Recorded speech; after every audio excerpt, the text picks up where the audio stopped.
slip. Moses. One of Freud's most famous books, and some friends of mine actually believe it's his best book, even though there were others that were important. And I think we study Freud still today in psychology primarily for hysterical reasons. Yes? I mean, they had a great deal of influence, for quite a long time. But I think that, they're pretty much all regarded as just ridiculous now. I don't know. You go through stages. We like to think of ourselves as going through stages and so on. But in any case, the one book was, remember, in some respects, if you study Sigmund Freud, he was Jewish and yet angry at the Jewish religion and was an atheist, maybe because of abuse from his parents or his father at least. So all kinds of possible issues. Those are side issues. But in any case, he argues that Moses, which Moshe means out of, and it's neat because on the one hand Moses was supposed to be drawn out of the river because he was in a basket. His mother put him in a basket to save him and floated him down the river. I highly don't recommend doing that with your children, especially with the rivers here. But in any case, Moses was put in a basket, a reed basket, rescued by the princess of the Pharaoh, and so ended up being raised as an Egyptian, at least in the story. So in any case, for that reason, he's an Egyptian. But in any case, he's raised as an Egyptian, and Freud hypothesizes that he was Akhenaten's high priest. In fact, if you look at another book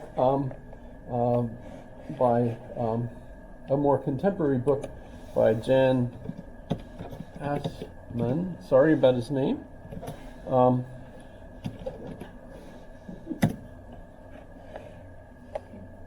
See, they still argue. I don't know what happened there. But Moses the Egyptian, interesting argument. And of course, since Akhenaten was killed or died, the monotheists fled and they went north.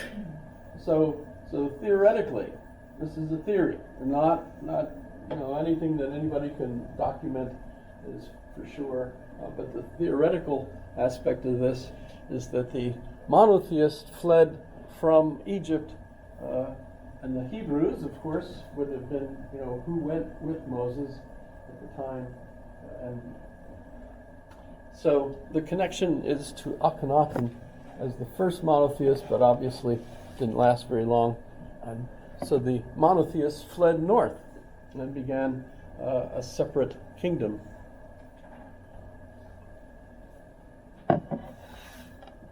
But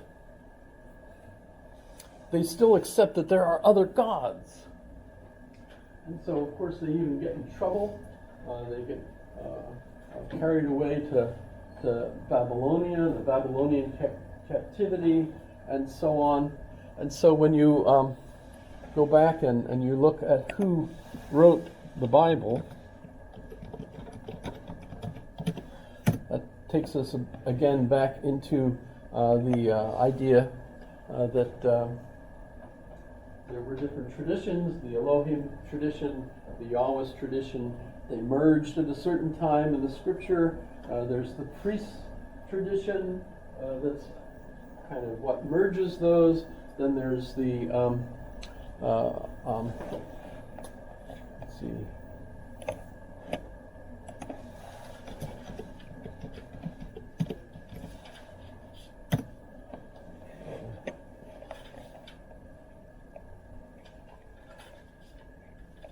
Shoot. It's not the same one.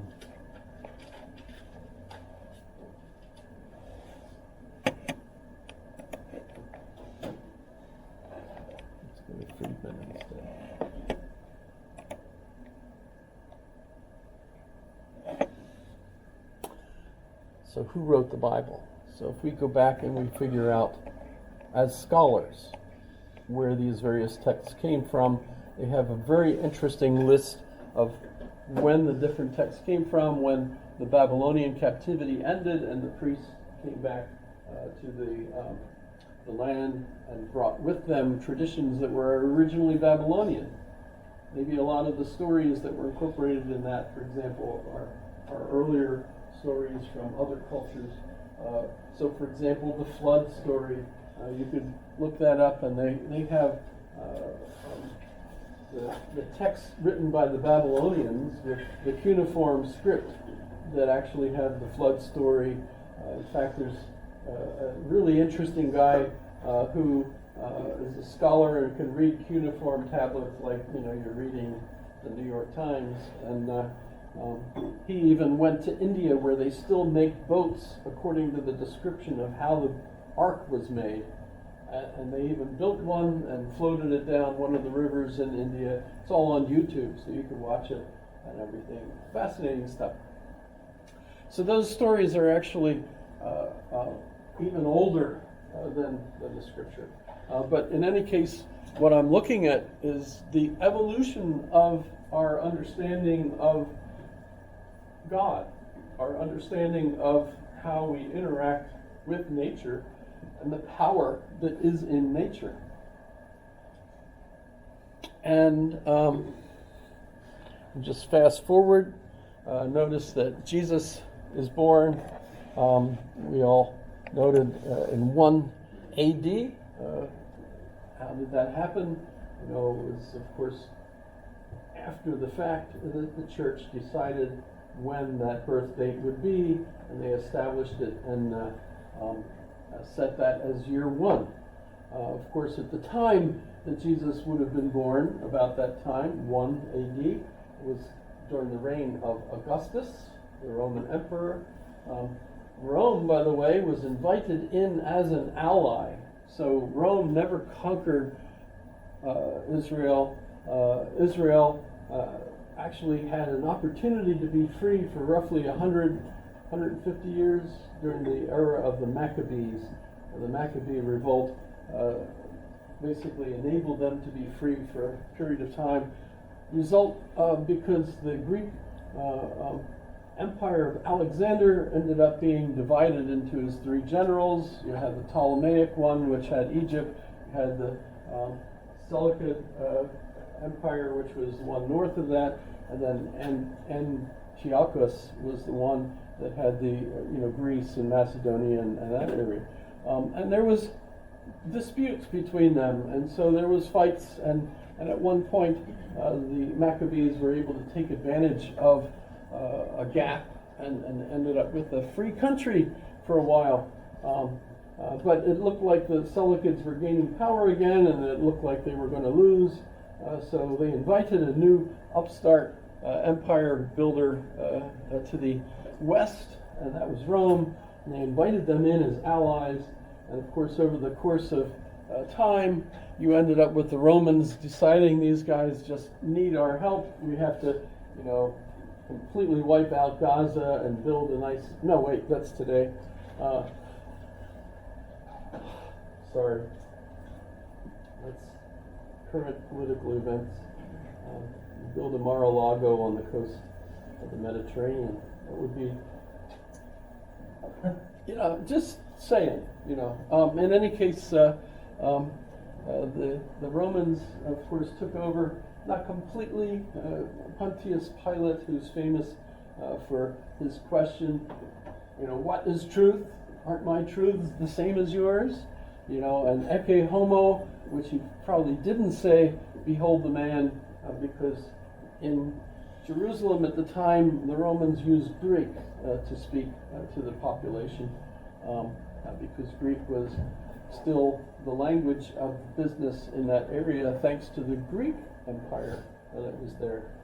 So when we look at the New Testament, by the way, and we see that Jesus speaks occasionally in Greek, other times he speaks in other local languages, but basically it's considered that the beautiful Greek that are the quotes from Jesus are because he actually spoke Greek as well as Hebrew, and at least 3 languages in that area. So you get interesting stories that Jesus was born in a cave in Bethlehem. Yes, everyone's heard that, the nativity scene and so on. You can still visit it. It's a church now where they have 3 different orders of priests that all take care of it. They fight over, which day who gets what. Because when the tourists come, of course, that's when the money comes in. But in any case, John Dominic Crossan,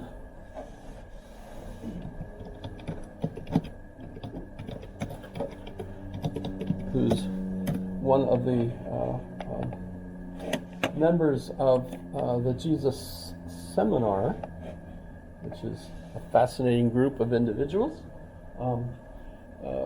argues that at the time of Jesus' birth, that cave in Bethlehem was a tourist shop, a gift shop where people would go and buy statues and knickknacks associated with Sargon the Great.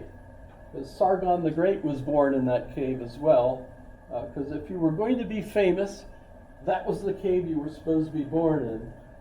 So it's kind of a story that's thrown in after the fact to argue that this is where the Romans never actually required everybody to move back to the town of their ancestors or anything for taxing purposes. The Romans were very practical people. They wanted to tax you where you were. So there's no record of the Romans doing that. And there are records of the Romans, what they did, how they ruled, and so on. Nor would they have killed all the infants. It's just evil, right? And that wouldn't have helped their ability to control the population, etc. So there are stories. The Magi, the Magi, the magicians, basically, or the wise men that saw his star in the east, and then they went the wrong way, because where they came from was Persia, and Persia is farther east. So in the scripture, of course, where it says that they saw his star in the east and they went to the east, well, who wrote this? It was clearly someone in Europe that wrote this, and if you think about it from that light, everything over that way is in the east. So that makes sense.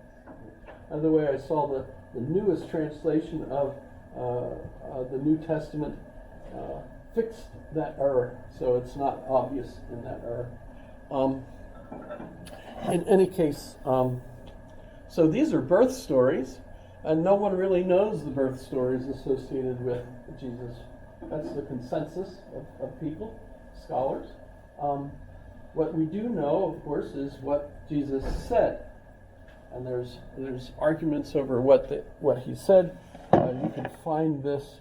The Jesus Seminar put this together in the 5 Gospels, which is a very interesting text. It has everything underlined in different colors, because this Jesus Seminar, all these scholars basically voted on what Jesus said, and they have 4 different colors, so that the red is Jesus absolutely said this. Blue, he might have said this. Gray, most likely he didn't. And then the other last color is there's no way in heck he could have said this, because it had to happen many years later, etc. So that's a very interesting way to look at it. And the reason there are 5 instead of the Matthew, Mark, Luke, and John, Matthew, Mark, and Luke are the synopticon, the one view, because they're all so overlappingly similar. And John is the exceptional one, because it's a very philosophical, Greek-based kind of, they're all in Greek, but that one is definitely much more Greek philosophically. For example, in the beginning was the Word. And logos means what? Order, logic, word. It's ambiguous. In any case, the 5th one is the Gospel of Thomas, the twin, Didymus.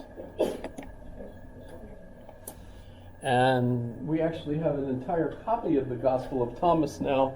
We had bits and pieces of it before, but in roughly the 1950s, 51, the Nag Hammadi Library was discovered. 45. Sorry, I am old. Hey. But the Nag Hammadi Library was discovered. It was in a big urn. A couple kids were looking for lime. Plunk hit an urn. Discovered all this leather stuff in here. Took it home to mom. Mom figured, oh great, I can make sandals out of this and use the rest for burning. But meanwhile, one of the kids took it to a local, smart guy, and the smart guy came running back and said, no, because he recognized right away this was a fabulous find, and so they rescued them, and it included the full Jewish text, including the Gospel of Thomas. Who were the people that put it there? Well, when we get to the Nicene Conference,